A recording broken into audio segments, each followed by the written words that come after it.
Hello and welcome to Talking Dogs on a Monday. As always, we're going to be discussing all the matters from over the racing weekend, including the Corn Cuchulainn. Yes, talking Corn Cuchulainn here today with me are the exiled dub Tommy Lyons from his yawl base, and of course our nearly our third amigo at this stage, Barry Caul. He's certainly my second amigo in the commentary box at Shelbourne Park. Barry, Saturday night would have been a good night to be commentating at Shelbourne. Some unbelievable racing, as you expect. Two wonderful semi-finals of Corn Cuchulainn, of course, with the final of the Shelbourne Champion 550, and a track record thrown in to boot. A great night's racing. Yeah, it certainly was. Saved the best to last, and we were coming up with a few puns. So I think I stole the pun that Sentimental Lad was flying without wings. Westlife playing across the road. Bit cheesy, I know, but it has to be done. Yeah, it was. Barry, you're here to raise us up. Don't worry about it. You're doing a great job. We can't go through all come on. Can we get this episode, please? Come on. If someone would say we're in a little world of our own here, let's keep going, okay? Tommy, Good night's racing on Saturday at Shelbourne Park. I'm just lost after all those puns in. Yeah. It goes to show you how good the run was last week. I exposed the boy to beat Sentimental Lad. In fairness, you touched on it last week that Sentimental Lad would easily have done the clock that Explosive Boy did last week, only for the fact that he was in second and not able to run his true racing line a week later. Absolutely proved correct. Yeah, well, we talked about him last year in a competition, or maybe it was earlier this year or was it late last year, we were talking about him, and it just didn't happen for him at times where he was getting caught out for a bit of the early pace over 550, whereas now, over 575, I love that long run up, and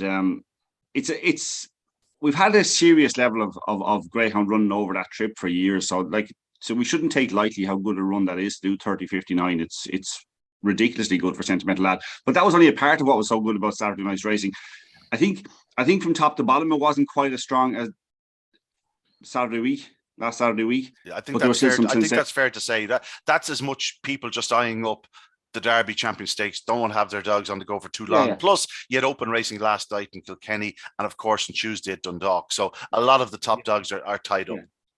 Yeah, but there were some serious performances. We saw one in the final at the Champion 550. We saw it yet again in the semi-finals of the Corn Cuchulainn. So there was just serious racing again. Absolutely, indeed. Let's start. Let's take a look at the two semi-finals of the Corn Cuchulainn. We'll start with the opening heat, which was won by Dark Ava. Tommy, we've been touching on it over the last few weeks. There's no question that this probably is her trip. She's very strong. The draw I was majorly concerned about, but she popped out, and that was the key. And I think, given the trip that she's been racing over for the last 2 or 3 weeks, I feel there's a bit more confidence there in her. She hasn't had as much traffic. She's getting a clear enough passage. And the other night, there was no hanging around on the opening corner. She drove across Droopy Soldier to turn second, and that was decisive, because once doing so, she always had Ballymacbelvolt in her sights. Yeah, I wasn't as concerned about it, because I thought Ballymacbelvolt would be a help in the fact that it would clear the way a little bit, to some degree. Would get out and clear the way a little bit. But yeah, like we'd be raving, or to some degree getting a bit, full of praise for a 41-42 run if it wasn't for Magical Poppy being in the competition, because what she's doing is sensational. So it feels like it's second rate, but it's not really. It's a serious run from Dark Ava, and what was really good about it was how and where she took over. The pace at which she took over, going down into the fifth bend, and the way she quick and clear to win by 4 lengths. I think it was a massive performance. We kind of called this semi-final right. We won't do it very often, but we did call this semi-final right. I think we kind of got the 3 qualifiers, and we kind of had an idea that maybe Ballymacbelvolt would lead and pave the way for Dark Ava.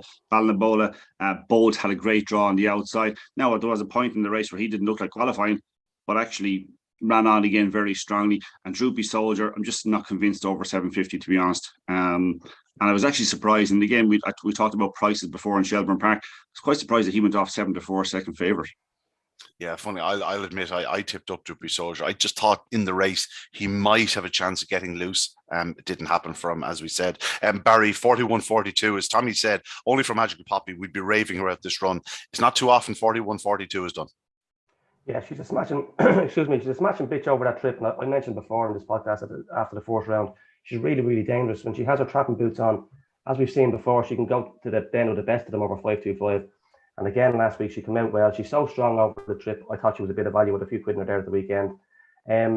She's got to be feared in the final. And if she can come out again like that, will Magical Poppy keep on coming out like that? You know, that way look, if she keeps on doing it, she's gonna be hard to beat. But yeah, over this trip, Dark Ava, excuse me, Dark, Jesus, try again. Yeah, over this trip, Dark Ava, she's very strong. As I say, she can trap well. Ballymacbelvold, he'd every chance there the other night, 41.70. It seems to be around his level, doesn't he? It seems he's got a couple of clear runs the last few nights. That seems to be where he's stuck, around 41.60, 41.70. I don't think that's good enough to win unless he pops out and there's a bit of trouble in behind. Ballymacbelvold done her usual running for Brendan Murphy back in tour. But yeah, Dark Ava, she's always got to be feared over this trip, especially the way she can come out. So look, one more flying start, and you never know, she could make them all go. Yeah, Tommy, Barry nailed it there. Ballymacbelvold 41.70. He has a 41.50 in his card and a 41.63 in his card. But a dog with his 4-bend speed off the front, if he was staying it truly, he'd be doing a Magical Poppy type run. It's just probably that 50, 100 yards too far from. Yeah, like you know, as I said, the point at which and the manner with which Dark Ava took over. Like if you're going to the front the way Ballymacbelvold can, you need to be holding it further than the 5th bend. You need to be holding at least to the last bend, if you know what I mean, to have a chance. Like with 41, 50, 60, 70, you're going to win plenty of races over 6 bends, plenty of races, but you're not going to win Corn Cuchulainn, if you know what I mean. You're not going to win top stakes because you'd expect the dogs, the quality of dog and bitch that'll be contesting it at that level towards the final will be doing. He's running like a greyhound that would absolutely devour those easy 6-bend trips in England. Yeah, exactly. That's probably perfect. Or you know, whatever you can get to, what, 660 is kind of that sort of market, that sort of a distance and whatever. Look, he'll still win 750s if they persevere over the trip. I'm sure he'll drop back and win plenty of races too. No harm for him to be getting a few clear runs and kind of run his race, if you know what I mean, in terms of he's running his race to the point that he can hold it. I wouldn't take, I wouldn't. I'm like Barry now. It'd be very difficult to fancy him in the final, even though he has a great draw and all that. But he just, I think you're right. He's just limited at this level over this trip. Ballymacbelvold is very wide. We know that.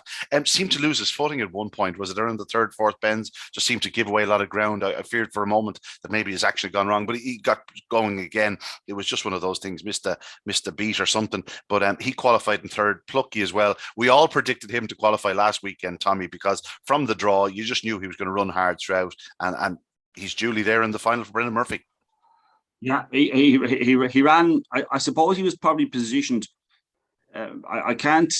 I have to watch the race again. I can't see in my head to think where exactly he might have stumbled, but I do know that Droopy Soldier came up inside him at the 4th bend, and I thought the Droopy Soldier should really go on from there. Well, or at the very least go a couple lengths clear down to the 5th bend maybe. But it didn't happen for Droopy Soldier, as it hasn't been really for over 6 bends.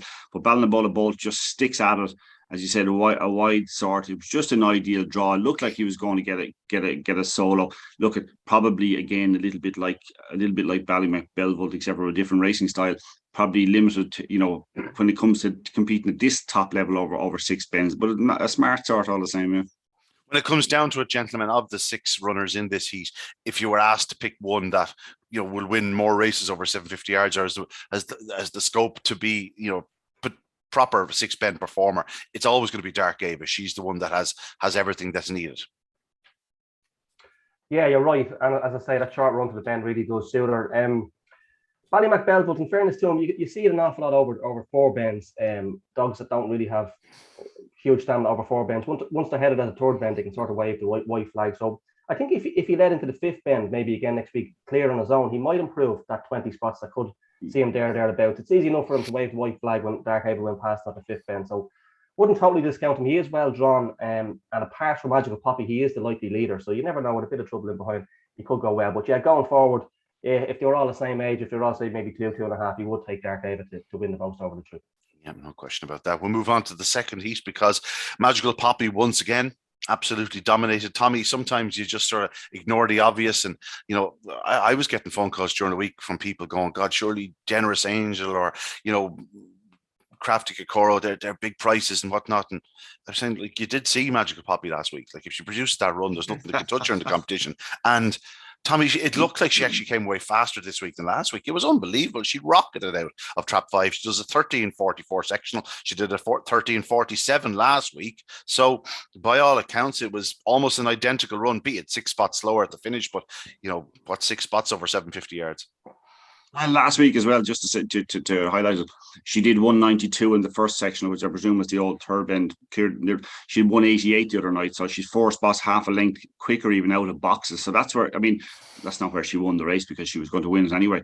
But that'll tell you the task ahead of any of those. If you look at their sectional, say the 13:59, Ballymacbelvolt leading the other heat.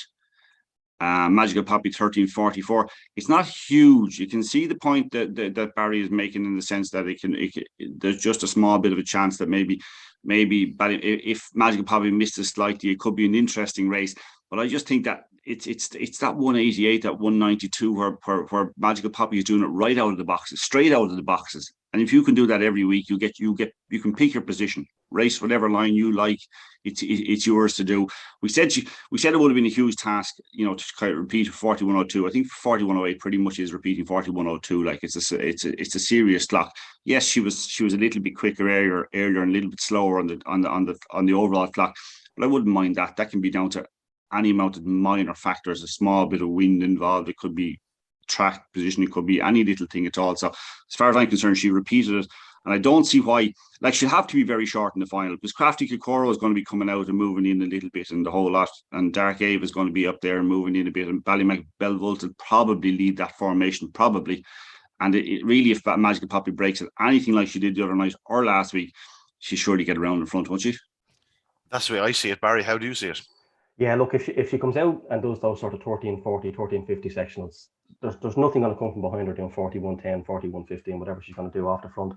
It is a bit of a punter's graveyard, the 750 trip, as I say. Keep on mentioning the short run to the bend, so she does need to bring her trapping boots with her somewhat. But Crafty Kokoro is well capable of going up, as too is Ballymacbelvolt, and we've seen it so many times in the past in big finals. Dogs getting to the final, flashing out, making all, and then when it comes to the final, it just doesn't quite happen. We've seen it with Theodore Kobe in the Champion 550, which we'll touch on later on. But if she does what she's been doing for the last 2 weeks, it's going to be impossible to beat her. There's nothing going to come from behind in that field.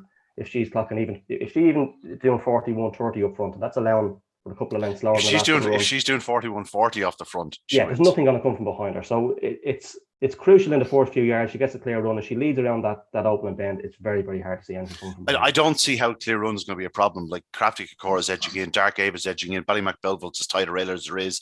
Magical Poppy's going up the middle. We know Ballinabola Bolt is only going one direction. He's going right. Yeah, she just looks like she has that golden highway in those first strides. And again, if she just makes that first forward move out of boxes, it's basically balls in her court, and she'd be ready to smash home a winner, given the weekend that was in it over Wimbledon and whatnot. But Magical Poppy certainly does look the part. Maybe she'll serve up an ace again from the front. We're a flying form today, boys. In second spot, Crafty Kokoro. Gentlemen, this was a really good run by Crafty Kokoro.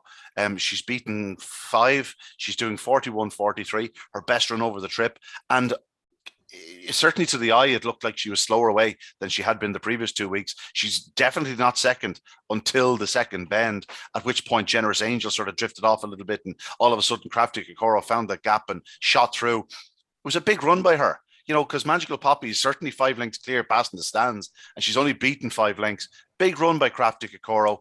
Just maybe she's starting to pace herself over the trip that bit better. Tommy, there is a way she can get involved, because she certainly can match any of them for 4 bend pace, no question about that. She's going to have to absolutely ping from trap 3, though. She is going to have to ping, but you made a point last week about not too many of them going forward on the clock. Look at her last 3 runs, over the trip: 41, 61, 52, 43. It's a bit like, now in fairness, it's a bit like Dark Ave at 41, 80, 41, 73, 41, 42. They're progressing. What Crafty Kokoro did the other night, she broke okay-ish. She went up to the bend looking like she was going to turn second, and she seemed to get squeezed up a little bit. What I did like about her was that, and I'm not sure how it happened, because oftentimes when you get squeezed there, it's very hard to get your momentum again before you come out of the second bend. But actually, she got her momentum again on the bend and was able to zip through at the second bend. How she did it, I don't know how she got that momentum again, turning the bend. But she just quickened into second place just off the bend or on the turn into the straight for the first time. So it was like, consider all things considered, right? She didn't have the clearest of runs early.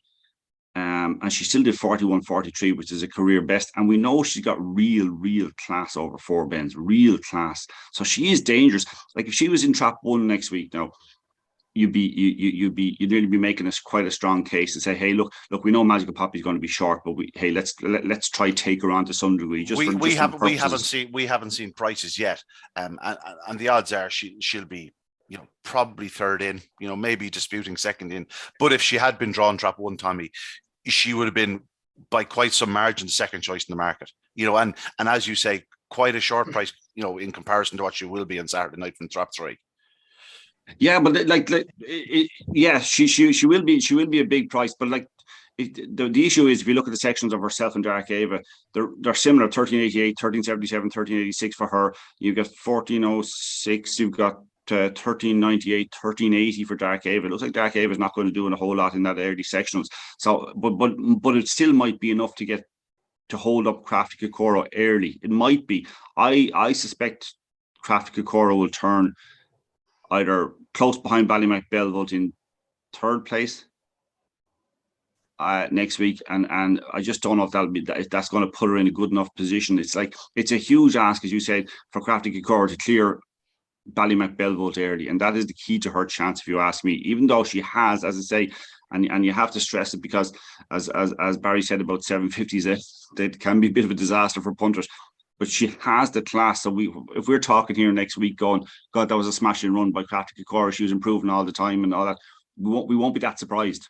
Even though we'll have seen a nicely odds-on shot beaten, if that is the case, because Magical Poppy has to be short, even though in fairness, the 4 to 6 the other night probably looks generous, does it? I was just going to say that, hindsight is 2020, but as we said last week, 41.02, if she reproduced that run, she's a 12 on chance. You know what I mean? Here she's winning at 4 to 6, does absolutely everything right again. I think people were sort of referring a bit too far back to form of some of the greyhounds, and I think they were trying to take on Magical Poppy, try to be cute rather than just looking at the bare facts which were there right in front of you. Barry, you can't really rush them back, and when you're rushing them back for a 750, I get the sense that Crafty Kokoro wasn't match fit. Coming back into this competition, there were signs there that she, just in the opening round, there was even Tinnock Solis in the quarterfinals shouldn't really have been able to stay in touch as well as she did with the Crafty Kokoro that we saw at the back end of last year. This lady is definitely coming forward. Whether she's going to come forward enough and whether she can handle the draw, but there's no question, as Tommy said, class in abundance. Yeah, and as Tommy mentioned, it's only her 3rd race since April, believe it or not. Last weekend, her last run over 525 was mid-April. But she's improving. She's improving a length and a half at each for 3 runs in the competition.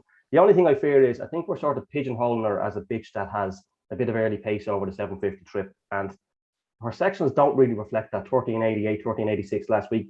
She's had 14 runs over 525, and barring her debut where she made all, in the other 13 races, she never turned better than 4th in any one of those races. So she doesn't have an awful lot of early pace. We have to remember that she's huge pace over she's on middle pace. Exactly, yeah. But we're just talking in a 750. If she took a ping, she'd have enough early speed to match those in her inside. She would, but she's never taken a ping before. Okay, maybe in her debut, but look, debuts they can be below par contest. But I can't see her taking a ping. Whereas with Dark Ava, she could take a ping, and Ballymacbelvolt has naturally the more early pace in the inside 3. If the 3 of them came away together on the inside, Ballymacbelvolt would lead up the inside trio.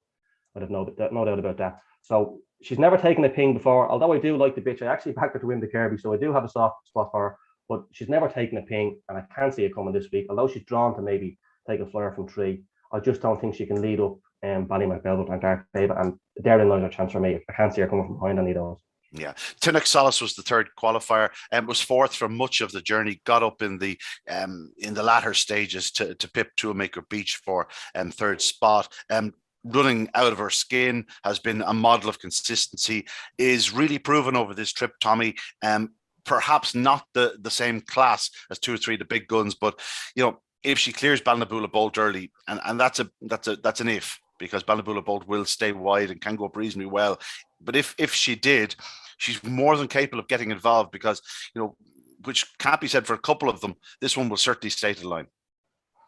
Yeah, she ran particularly well to qualify, because I thought when Two Make a Beach went up the inside, Two Make a Beach actually ran a remarkable race in the even though it finished fourth or fifth, got into trouble after showing pace at a couple of stages during the race, real pace at a couple of stages during the race. Looked a likely qualifier at many points, and just didn't. The steering was wrong, or the sat nav didn't get her in the right position through the race, and just seemed to get knocked out because of that. But Tinnick Solis was actually ran a superb race the previous week to beat Crafty Kikora when it looked really unlikely, to be honest about it, for much of that race. So I wasn't that surprised that she picked up so well to qualify, because it was quite competitive for the last qualifying spot in that heat. It's like you say, and she stays all day. And I suppose, like, if you're going into any final, you have to find a reason to be optimistic, or why you can come out on top. And hey, it's dog racing at the end of the day. There is potential that there could be a bit of crowding along the inside, and maybe the chance for something to just slip around close, or maybe in front, or maybe just close enough to have kind of some sort of a say in the final. So, like as you said, she's one that'll stay really, really well. And she has she's a frame chance regardless. And if something happened inside, maybe a little bit of bumping or a bit of crowding, you never know. Yeah, she's the type, Barry, that will be a bigger price to win it than the inside trio. But if in the without market, it mightn't necessarily be the case. Yeah, and it's good to see a couple of owner trained runners in a big final as well. It does help. She's got a couple of 1360s on her card, sectional wise, 1360. So that's not bad when we're looking at Dark Ava and Crafty Kikora doing 1370s and 1380s. So there is a chance she can go around wide up well on the outside, and we've seen it so often in the past. Something goes up well in the 750, they can shoot the bend and get themselves into a great position. She stays on well, as I say. She's on the top of her game. 4150, I think it was last week in the second round. I think that was a PB for her. Was it 4150? 4150, and again 4160 last week after not securing the clearest of run. So as I say, good for owner trainers to have runners in these big events, and she's not without a chance if she can do a 1360 up on the outside. Yeah, Tommy, and this had the potential, not to downgrade the competition, but this had the potential to turn into a poor enough decider. But in the end, I think we're left with 6 strong running greyhounds. All of them, you can safely say, well, with the exception perhaps of Ballymacbelvolt, are, strong enough to stay 750 yards most nights. Crafty Kikora still probably a little bit to prove over the trip, but the clocks are there. It's a decent final when you look at their personal bests over the 750 yard trip. I'd say it's as fast a Corn Cuchulainn final as we've had in a long time. Yeah, no, it's definitely a good final. I think we if we didn't hit it right on the nail, right on the head, we went close to predicting kind of the 6 finalists from the semi-finals. And even though it won't happen very often, it's probably a good thing that we did, or they were the right ones. Maybe they got through to the final because they are quality. Like we did talk about the semi-final last week, Magical Poppy semi-final being worthy of a final. So like they all qualified, say, from that heat, that as we kind of expected, and the same in the other heat, and with very little exception. So it is a good strong heat. Yes, you might say that they're strong stayers, with the exception perhaps of Ballymacbelvolt, but Ballymacbelvolt is an important part of the final, because he could potentially be the decisive factor in the race. For any one of them, he could be the one that could just upset Magical Poppy, leave it a bit more open to one of the others for himself, because it's a bit like we talked about in recent years, with the track being in great nick. You can say that 525 dogs can win the Derby because of early pace and getting away, and it can be hard to come from behind when dogs are doing 29:20, 29:10 over 550. So if he pops out and, as Barry says, maybe do 41:50, which he has on his card, 41:50, if you can take 5 spots off that, 41:45, it'll take a serious performance. Unless Magical Poppy can lead him, it'll take a serious performance to come from behind them. So like they certainly all have their merit, and they all add something to it. Whether it be the 2 big early pacers, Ballymacbelvolt and Magical Poppy, the Crafty Kikora, who's going to be close at the bend, we'd imagine, the Ballymacbelvolt, both who can be, Tinnick Solis and Dark Ava are probably going to have to do it the hard way. So we have a kind of little bit of a 2 early pacers, 2 kind of middle, 2 kind of coming from the back. So we have the makings of a really good final. Yeah, Barry, yourself and Tommy will know this more than anyone. It's a week for the sun cream on top of the head. Yourself, that has a combination that adds a combination of sunshine and plenty of watering of the track that makes for a nice, speedy, safe track. And you know, when you're talking about making a place for the likes of Ballymacbelvold. Don't know how I got from the top of your head to Ballymacbelvold, but here we are. Just might be running that bit faster. It'll suit the more speedy types. Yeah, it will. So, but look, it's nice to see a fast, safe track, isn't it? That's what we all want to see. But yeah, it will suit Magical Park. It will suit whatever's out in front, really, won't it? Because it's going to be hard to come from behind. If anything's out in front doing 40, 140, it's going to be hard to come from behind, even if it is Magical Poppy. The only thing I will say about Magical Poppy is kennel form would be a bit off-putting, wouldn't it? Magical Poppy.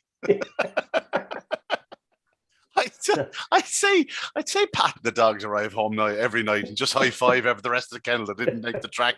You know, it's actually ridiculous when you think about it. We'll get Has back he got to 6 out of 6 from his last 6 runners in Shelbourne? I think he may have. Oh, I couldn't tell you. He wouldn't be too far off it. I'd say if you go back to number 12, he probably has about 10 out of 12 or something like that. It's unbelievable. But that's the strength of the dogs he has. Plus, as I said, when did we see it? It was the night of the awards. There was a picture taken in the kennel block with the trophies and whatnot, and genuinely, spotless. You know, it was, you would have eaten your dinner off the floor. Like, it was absolutely spotless. I wouldn't say there's anything left a chance in the Guilfoyle kennel. Listen, the same could be said for a lot of kennels around the country, which is remarkable. When we were growing up, it was a very different scenario. Do you know what I mean? It was all a bit more, how would you say it, agricultural, shall we say. Tommy's still shaking his head at me. He's disgusted that I'm laying Come on, Tommy. Come on, lads. It's not my fault you're streamlined. Okay. Tommy, predict your 1, 2, 3. Whoever has the best sunblock. I'm going magical Poppy to beat because I'm not sure about the. I'll go 4-3-2. Barry, I would go 4-1-6. Desert Dark Ava.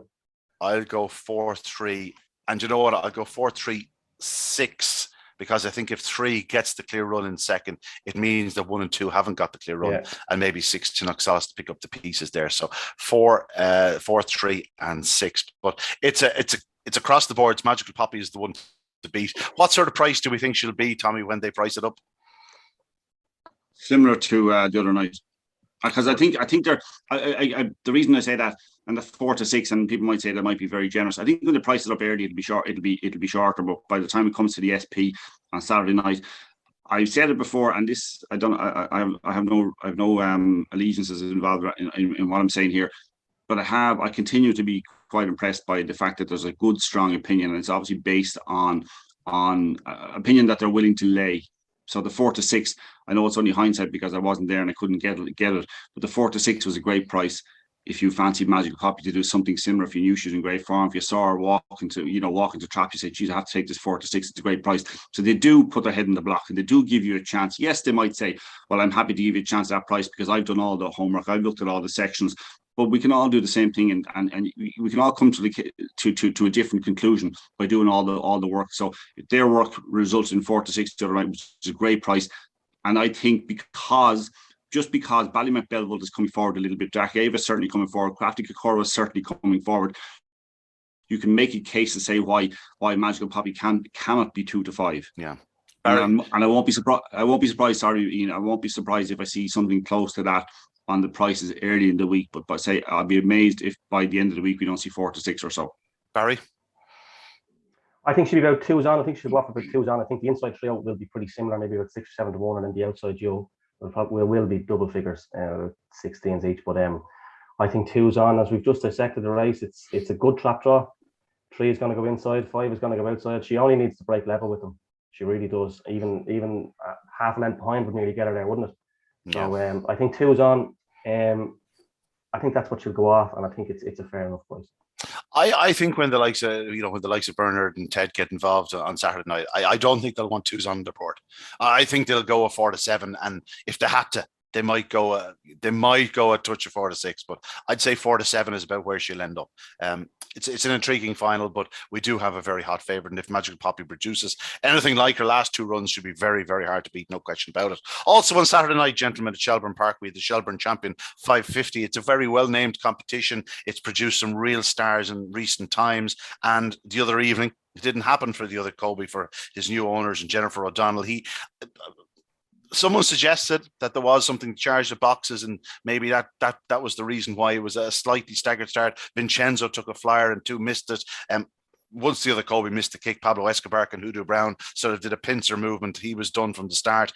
It didn't matter because Vincenzo from the start was always winning this one, Tommy. He's 2 clear into the bend. He's 3 clear into the back. He's 4 clear at halfway and he wins 5. I think that really puts a punctuation mark on it. This is a greyhound for Pat Sutcliffe that's absolutely motoring, and he can now enter the Derby as a leading contender. Yeah, he certainly can. Now, it did matter, obviously, that the other Kobe missed it, because at the end of the day, the section of Vincenzo did is still 3:49, which isn't what you call competing early in a Derby kind of. Do you not go like that's another section? Yeah, that you has go. To be wrong. Like, he surely broke better than a 3:49. Yeah, I wouldn't fall down if he. I wouldn't fall down if he didn't know. Yeah. Okay. Go on anyway. I wouldn't fall down. I just look. Yeah, the thing is, we thought we went through this fairly forensically last week, I thought, right? And it looked like there was a nice divide between the 3 dogs that were more likely to lead than the 3 kind of slow starters. And like Droopy's Nice One, and she's a bitch that we're mad about here on this podcast, and we have been for some time. But she doesn't, like, even though she was one of the likely leaders, she's not a bitch that's going to do 3:35 very often over 5:50. She's more of a 3:45, 3:50 bitch. And she broke well enough and just couldn't match Vincenzo early, ran her heart out. She got a little bit of a very slightly held up at one point, but nothing that you would say that had any impact whatsoever on the results. But so I just wouldn't be surprised if it was a 3:49. I wouldn't question it. Look, I might be completely wrong, but I wouldn't question that section, to be honest about it. I would have just thought maybe that's what Vincenzo is. And I thought Droopy's Nice One came out relatively well the other night. She's done 3:46 to 3:48. Like, she's 2 lengths behind Vincenzo at the line. Yeah, but she's not a blistering early pace bitch. No, but did you think it was a 3:63 she did the other night? I didn't think it was a 3:63, but she's a comfortable 2 lengths behind. 3:55 is what they gave her. 3:55 is what she has.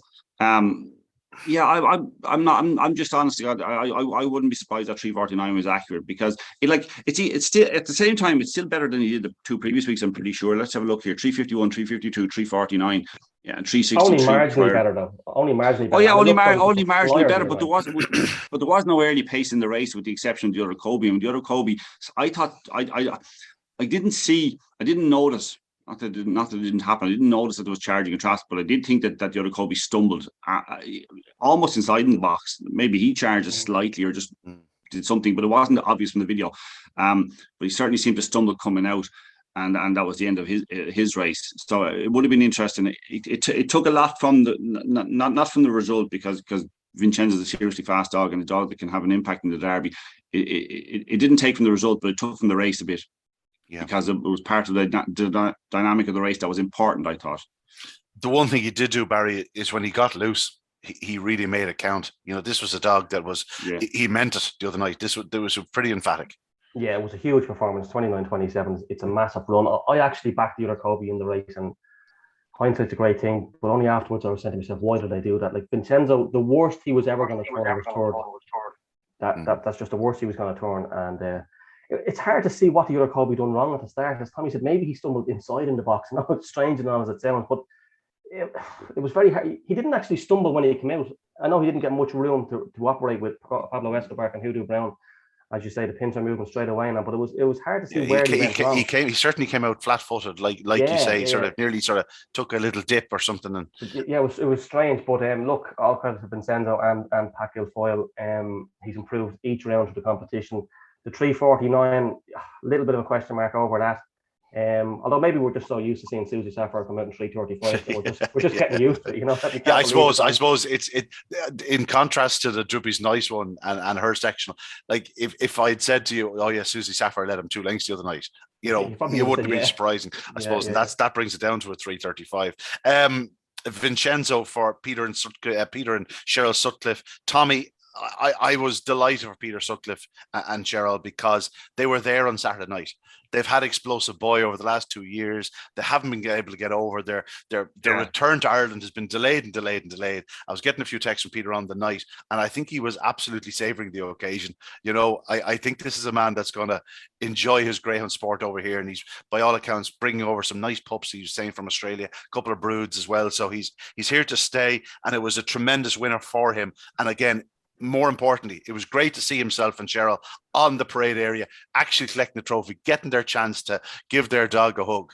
And that's what the sport's about. Yeah, and I suspect they'll be doing it a bit more often in the future. They'll have plenty of good dogs. Anybody like that who's going to bring in good quality dogs, or any dogs, to be honest about it, to the country and enjoys their sport is important to the sport.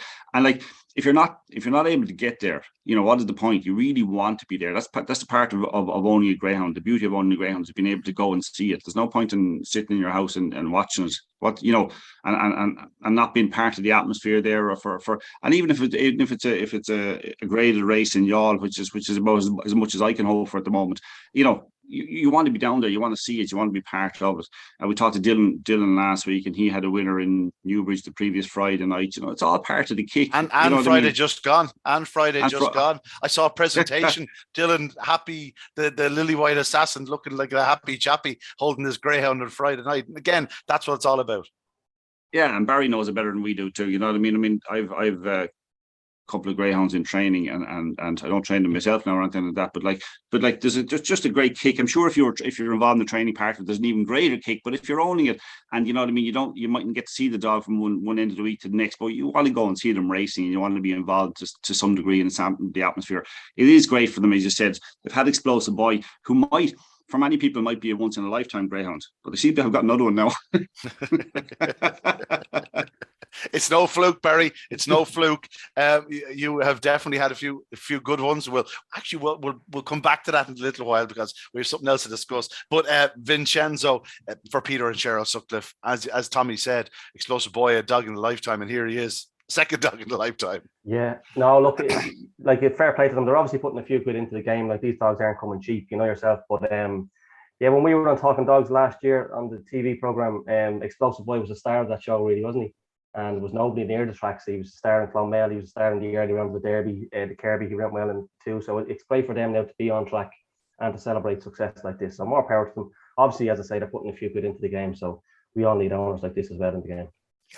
Yeah. Drewby's nice one was second. Tommy, she ran a big race again. I suppose she probably got a bit of a shock to see Ballymacben on her inside into the opening corner. But in fairness to her, she stuck at it, and she got past Ballymacben, and she ran a good second. And it'd be no surprise, given her strength and her ability, if she was to go deep in a derby. She's obviously for a kennel very much in form, Murtlahi, but she's still only a September. She's very young and potentially open to more improvement. Yeah, she's a smashing bitch. We've talked a lot about her because she's just popped up in a lot of big stakes this year. She's a terrific bitch, and again, that was just confirmation of how good she is, because Vincenzo was doing 29-27, which is Derby class, and you're chasing that down. You're not going to chase it down. No, nothing is going to chase it down. If it is, it's a College Causeway type performance. If you get close to chasing down 29-27, so she potentially could have got that bump at the first bend, like you said. She could have, where she maybe slightly held up in her run, but still ran her heart out. She beaten 5 lengths. What's that? 35, 62, or 62? Is that 29-62? Yeah, she's 29-62. Yeah. 29-62. So like she's running a superb race. She's a smashing bitch. She can improve a little bit. Let's it's not all about Derby, and she'll have to improve obviously a bit more to be at that level. But God, she's a smashing bitch. Imagine what she'd be like as a brood bitch. Yeah, and she has the option, like if the Derby doesn't work out, she has the option of Juvenile Derby. Of course, she's a September. Barry, this was a race where, with the exception of the favourite, the other Kobe, never really got a chance to get into the race, where all the rest caught my eye in some way, shape or form. Hoodoo Brown and Ballymacben. Obviously, Ballymacben was challenging for second at the corner, lost his pitch, had to run hard again to finish third. Hoodoo Brown absolutely flew down the back straight, was forced to check up at the third bend and ended his run. And Pablo Escobar, in a race where there was three or four big finishers in front of him, seems to escape. He's all over them. He's right. Like, this is a dog that's just absolutely screaming out for 600 yards minimum. I think we can give him the tag as the fastest maiden in training. I think he's got his head in front of you, has he? Yeah, he's certainly amongst them anyway. Yeah, the fastest maiden in training. But Hoodoo Brown was a little bit disappointing last week. I thought he was back to somewhere near his best last week. He didn't come out great. But the pace he showed down the back straight, he's taken 3 lengths out of Droopy's Nice One and Ballymacben from the Springboks to the third bend. Just a little unlucky. It was unfortunate for the Dowlings. The two of them done each other no favours. With Hoodoo Brown going up the inside off Ballymacben. They weren't going to get to the winner, let's be honest. But the bitch, she's still very young. Droopy's Nice One, we mentioned only in September.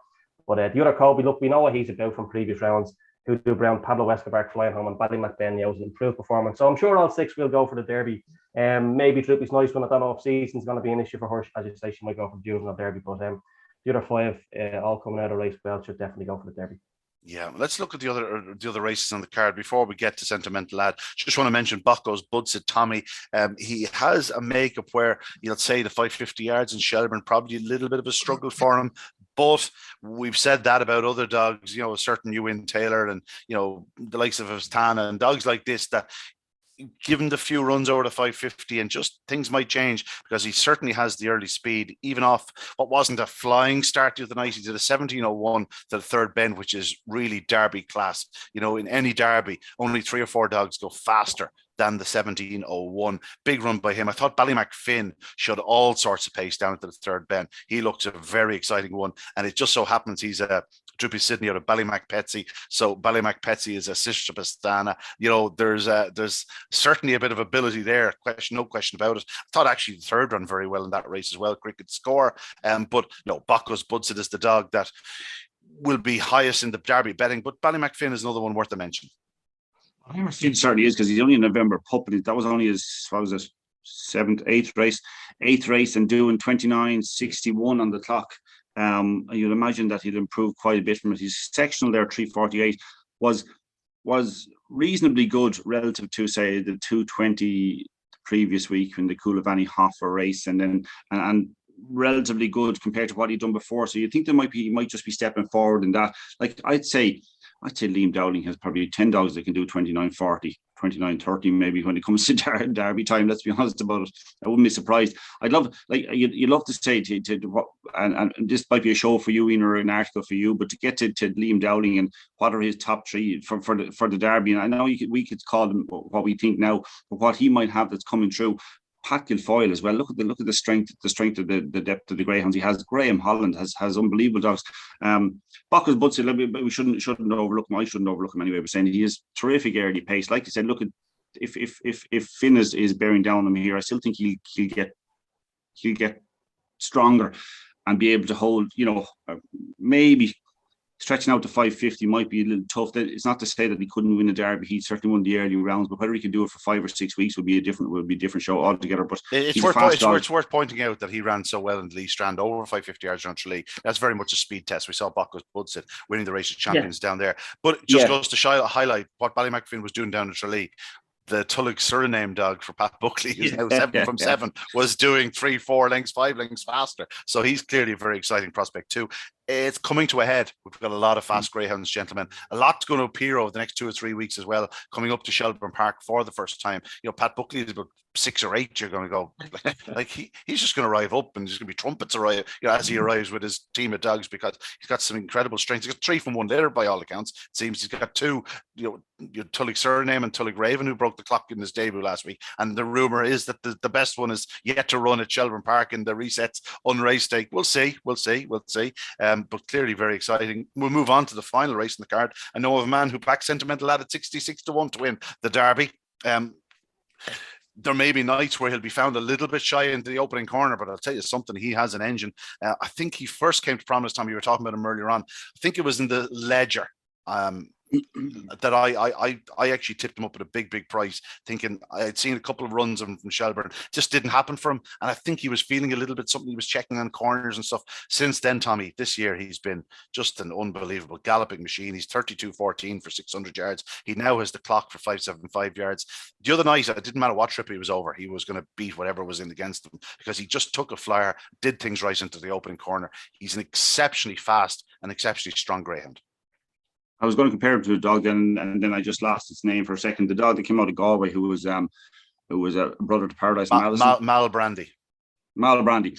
reminds me a bit of Mal Brandy in the sense over that trip, in the sense that you never think that he has a change of pace anywhere in the race. He doesn't quicken up into a bend or quicken down to third bend and finish well or whatever. He just galloped, and he gallops at a ridiculous rate, and that's what he does. Sentimental Lad, if you ask me, very much like what I felt Mal Brandy was.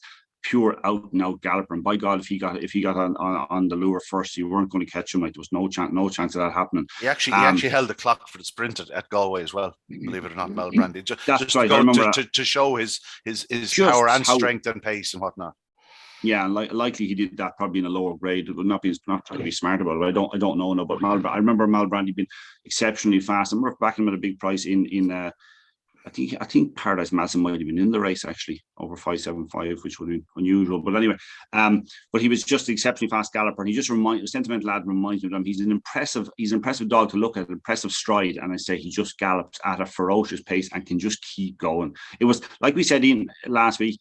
He'd have done the same clock as Explosive Boy last week, no problem, if he just got a clear run. And sometimes that's just what you need. And what we saw the other night was exceptional. And you're on at 66, Barry, are you?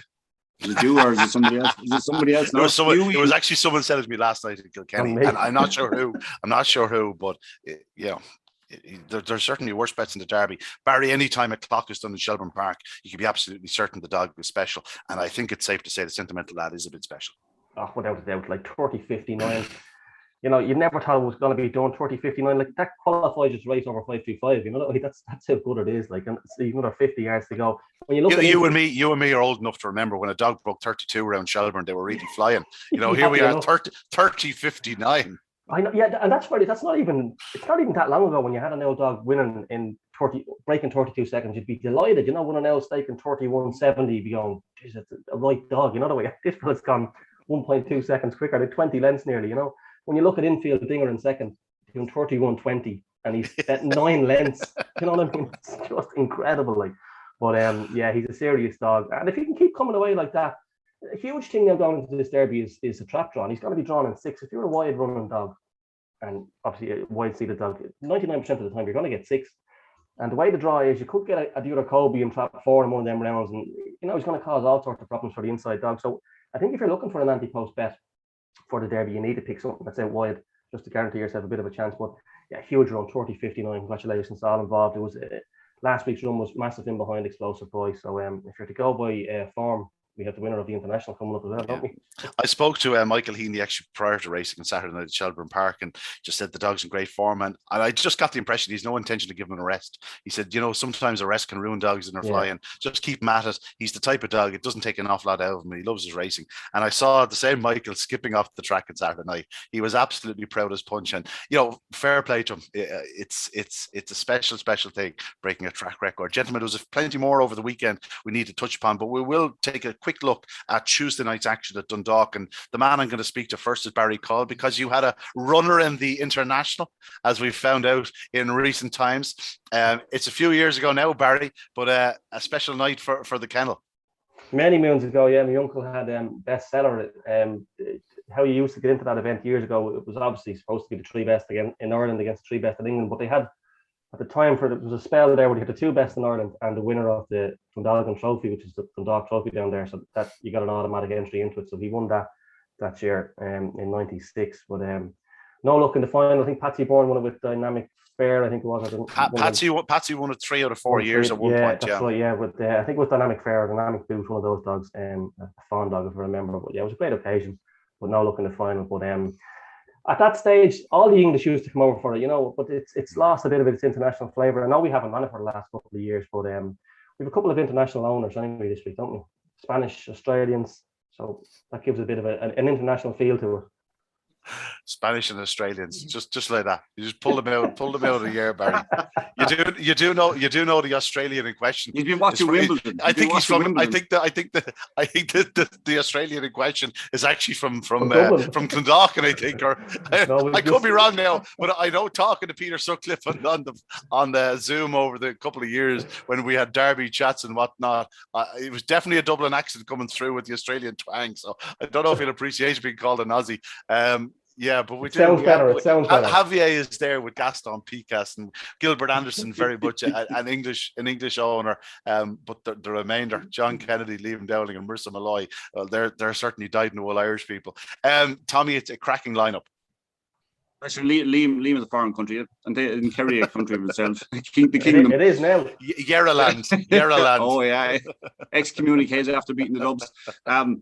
Yeah, I think Packet 5 would like his two to be drawn a bit differently now, or maybe a little bit away from each other, since they're both massive early paces, good coding, explosive boys. So Sing Along Sally will want inside a little bit. Ballymac Fair One is a fast dog if you can only break. And Rahamolfo is a smashing bitch, and you have the bit of stamina in Gaston Picas. It's an intriguing race. It's a tricky little race now. It's a tricky race to get a handle on. You'd have to say definitively which one of good code your explosive boy you think will lead. Sorry, Tommy. I think if they trap level, Good Cody would lead, wouldn't he? But I think Explosive Boy is the better trapper of the two. But Good Cody's going that's so what well. makes.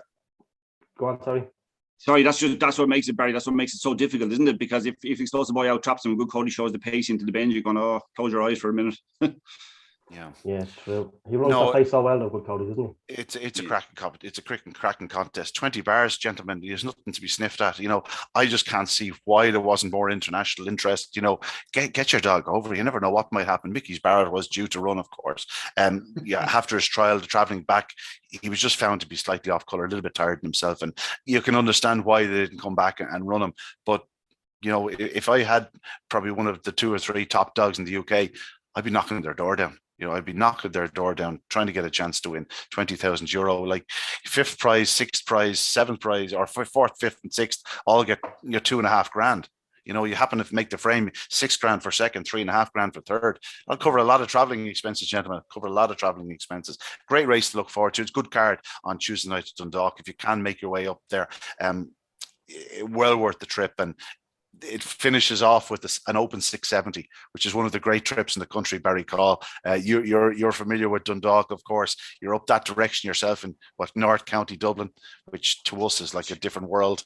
It was, but a cracking 670 to finish off proceedings with.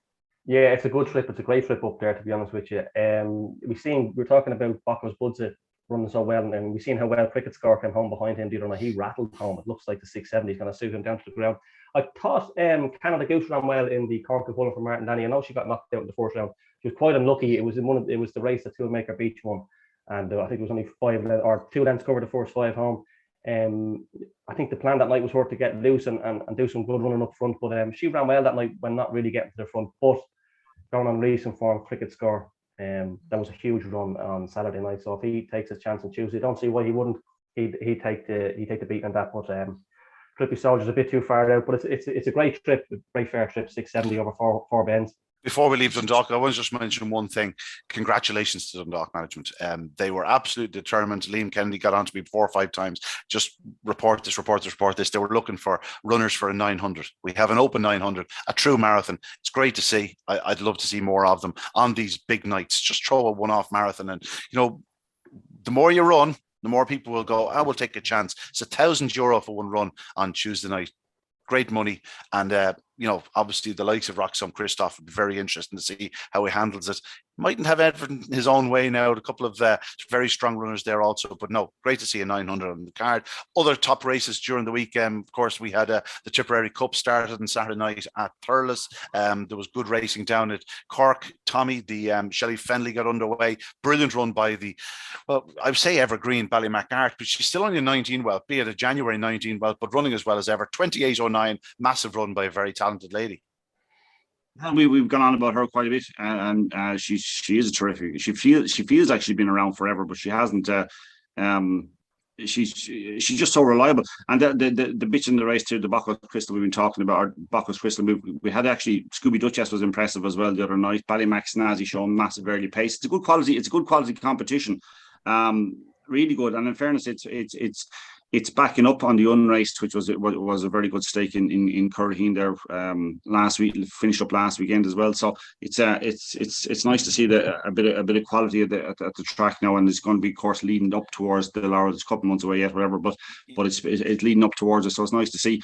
You mentioned the unraced there. Velasco won very well at Shelbourne Park the other night. Yeah, Des Grayson and yeah. McKenna and Romeo. is it Romeo Command? Yeah. Yeah. Was third in the underage stake. He lost all sorts of ground the other night and absolutely rocketed at home. He's a very, very fast greyhound. We did, and exactly. That's why we said last week, and it's not. It wasn't for the purpose of trying to promote the track or anything, or any other reason, apart from the fact that it just was a really genuinely good unraced stake and well worth looking at all the heats of that. The Dennis Linehan, if you get a chance to go back over, it was top quality. But it again highlights the overall depth of quality in the country at the moment. We have exceptional bunches of them, and like even though you might look at the top of the Derby betting at the moment and see Ballinabola, Ed, and the likes, and 2 in a row, and whatever else is up there, and the other Kobe and things like that. There's a lot more dogs to get into that Derby yet in terms of having a major say. It's going to be at this stage, and I know a lot of things can change. At this stage, it looks like it could be as good a Derby as ever. I can't, honest to God, I can't even get a grip when we talk. I didn't even mention, Pat Buckley or what Paul Hennessy might have, or Mert Leahy, all these trainers. They don't just have one dog that might come to Derby and be a player. They've got 3, 4, 5, 6. They could even go up the first 10 dogs. Any of them could be Derby players, Derby finalists. So. It looks ridiculous. Just one little thing back in Dundalk, just a very small aside. That's 670. A change of seating for Droopy Soldier. Barry, you were saying a bit far out. That was a bit curious, was it? I think he is. Like I don't know if he's any form around there in the past, Droopy Soldier, but yeah, you can get a bit lost around there. I don't know if it's his first time. Excuse my ignorance now. Let me have a quick check. If it's his first time around there. But is it a case of Robert just trying to get him out that little bit quicker? He could do and get him a look at the hair early on, because he's been racing Shelbourne the last couple of weekends. He's been running 50 yards and being closed in at the bend, so he's a big longer run up there. He's had a couple of trials around Dundalk. Sorry, a couple of races. He won a sprint actually. That's right, 21:57. It's hard to see where that run's gone from now. He won a sprint down there on debut or a second run. But yeah, look, it's a big fair track. He's done 21:57 in the sprint down there, so he has a touch of early pace. But whether he can get himself into, if he leads, he wins. I think, doesn't he? He's shown he possibly doesn't stay 750. No, the only reason sorry, Barry. The only reason I said it to you, and I wasn't trying to put you on the spot around with it, but it was just like I think you made an interesting point about him being out a bit far. But when you were saying something a second ago about him as well, you made a good point that he seems to have got tightened up at spots and where they didn't look tight, if you would be honest about it. If I'm being honest about it, I didn't think they looked tight spots where he's getting he was kind of hesitating to go through. And I think maybe the change of seeding is the purpose, is that hope that he go around the outside and see if he has something clear on his outside, that he might drive on a little bit more and just give him a bit of confidence. So I'm hoping that will happen for him, because he's a very smart dog. But it will be interesting to watch that race, even though it's not the most exciting race on the card, obviously with Derby trials and with internationals and whatever else on it. But it will be a race worth looking at, just to see what effect it has on him, and hopefully it will be positive. Yeah, it's an ideal opportunity to try to change the seating. Long run to the corner in against dogs where you wouldn't say there's massive early speed in the race. No. And it just might give him the chance to get loose. And as you say, Tommy, one run, that little bit of confidence could just change the dog's sort of the way he's been running. And he's won 3 from 22, but I'd been following him prior to the Corn Cuchulainn. He was just getting no runs in any races around Shelbourne Park from the inside, and like you said, squeezed up, and at times squeezed up when he didn't need to be squeezed up. You'd be amazed if he does get loose some night, how those points where you get squeezed up mightn't happen again. You know what I mean? He might just be driving through that little bit of confidence on your side. Gentlemen, I think we've covered an awful lot today. So much to look forward to in the coming week. Again, Dundalk International tomorrow night at Dundalk. It could be a wonderful, wonderful contest. Good card to back it up. Again, I was at Kilkenny last night. Just want to give it a mention.